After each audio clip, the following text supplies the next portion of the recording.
Hello everyone, welcome to another video. Now in this video we're going to talk about etiquette or sim racing etiquette. But what is it? Well, etiquette is the customary code of polite behaviour in society or among members of a particular profession or group. But that's us, right? Sim racers, we're a particular group, so there should be some sim racing etiquette. Now, I follow some principles when I'm racing, things I do, things I don't do, and I don't think I've pissed anybody off too much. So in this video, I'm going to talk about 5 things which I think are super important and fit under that sim racing etiquette umbrella. And follow these and you won't go too far wrong. So the first thing I want to talk about is your outlap and what you should be doing or what you shouldn't be doing. Now, if you're on iRacing, for example, and you're using a third-party piece of software like I am now with RaceLabs, well, the software will tell you when somebody is on an outlap. So if we leave the pits, if you look in the bottom right-hand corner, next to my name, as soon as we pass the green cone to leave the pits, it will say I am on an outlap. As you can see, the people in front of us, they're all on outlaps as well. And I'm not really bothered too much if I slow somebody down if they're on an outlap as well, because the lap isn't being timed.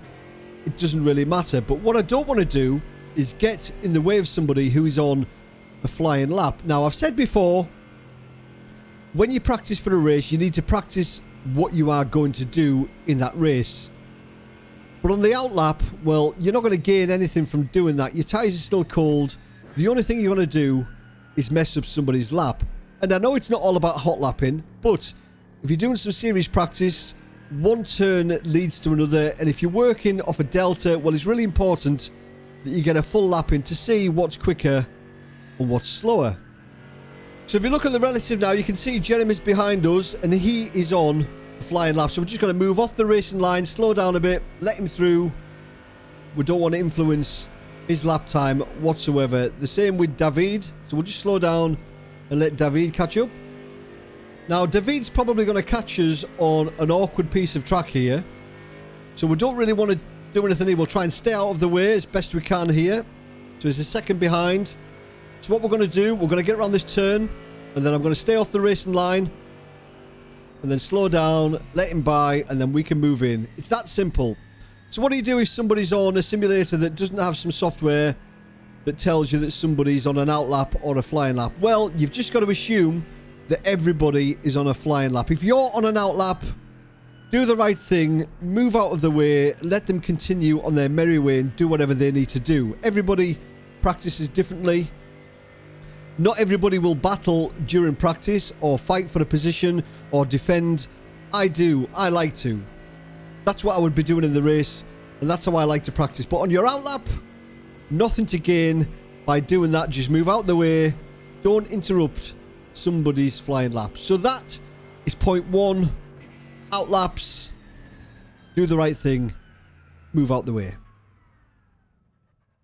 Now, the second thing I want to talk about is headlight flashing.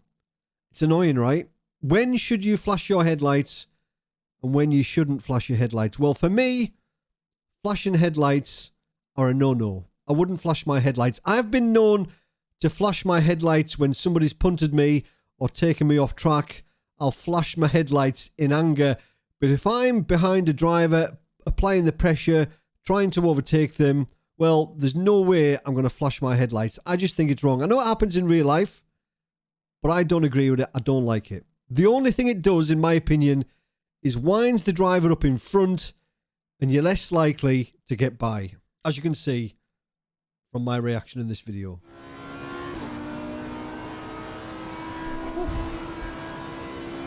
Something wrong with his lights, I think. I don't know what he's flashing his lights for. If he's that quick, get by, you pillock. Now, the only time I think that flashing your headlights is acceptable is in a multi-class race. If the faster class car is approaching the slower class car heading to a turn, well, it's widely accepted that the faster car will flash the headlights to let the slower car know that they are coming through on that turn. It's not to say, get out of my way, you're slower than me. It's just be aware, I'm coming through on this turn. I think everybody generally understands that. But if you're the same class fighting for a position, if you flash your lights behind me, well, all you're going to do is get my back up, and I'm going to try my hardest not to let you through. Now, the next thing I want to talk about is rejoins and how it should be done. Now, sometimes you get spun off and you can't do anything about it. There's a load of cars coming by you. Sometimes you've just got to wait, because if you rejoin the track, well, you're just going to cause a huge collision. But sometimes it's quite easy just to merge back onto the track. All you need to do is think about where you are in relation to the track, where you are in relation to the racing line, because that influences how you then can rejoin the track. So we'll go down to turn 1 at Imola, for example. Really easy place to spin off, or it's a really easy place to get punted off into turn number 1. So we'll just brake and we'll just park ourselves on the sand, such as this. So you've ended up in the sand. What are you going to do? Well, we're going to rejoin. If we drive straight onto the track there, well, we're going to be driving right into oncoming traffic. So what I would do, I would turn to the right and think about where the racing line is. Well, I know from experience the racing line at Imola for that turn is there at the apex. So I would be happy rejoining here. There. And then you can just merge into traffic, slow down if needs be, merge into traffic. Now, if we go down to the next section of turns, it's a bit more difficult, because if you get spun off on this right-hander here, well, the racing line is exactly where you want to be going onto the track there. Really, really difficult. So here, you've got to think about self-preservation as well. You don't want to get hit by a car traveling at speed. So I would drive all the way up here, knowing that at this point, the racing line is on the right-hand side of the circuit. And again, I would just merge on gently. There's no point in coming back onto the track like across the way like that. There's no point. It's foolish. It's crazy. And I see so many people doing it. It's crazy. So you've got to merge onto the track nice and gradually, slowly. Take your time. Don't get too aggressive with the accelerator, because if you do, that happens and then you're going right across the circuit. No good will come of it. So just think about where you are in relation to the track. Think about where you are in relation to the racing line. And when you do decide to get back onto the track, all you need to do is be gentle with the throttle and merge onto the track nice and gradually. Dead simple. Now, the next thing I'm going to talk about is pretty much basics, really. It's just common courtesy. And I've talked about it on previous videos. If something happens where you take somebody out or you crash into somebody, just apologise. If somebody does something and lets you by for whatever reason, say thank you. Now, on iRacing, really easy to do that. You can map a button to the voice control, say thank you verbally or sorry over the mic.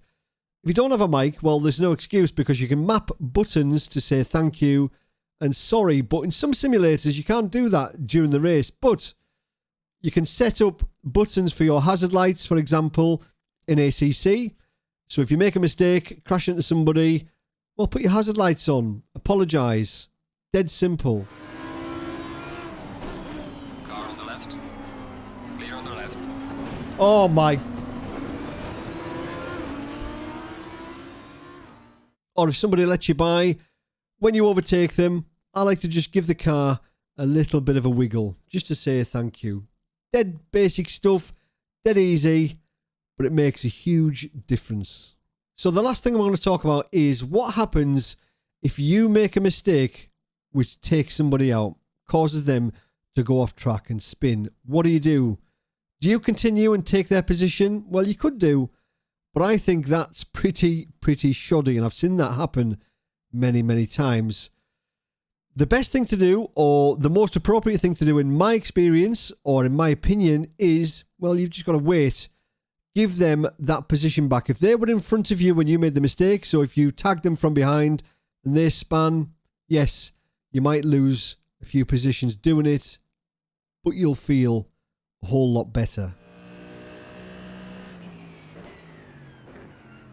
left side.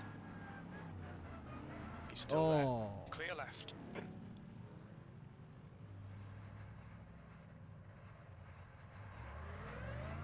There's an incident in the hairpin. We think it might be block. And trust me, that person will remember you for that. I would much rather be remembered for waiting and giving them the position than for turning them, punting them off track and stealing that position. So there we go. That's 5 things for you to think about. They're my core principles when sim racing. As I mentioned at the beginning, I don't think I've pissed anybody off too much by sticking to those. So let me know in the comments what you think. Do you stick to similar kind of principles, or do you have any others which you stick to that people should know about? Let me know in the comments below. As always, thanks for watching. Have a great week. See you later. Cheers.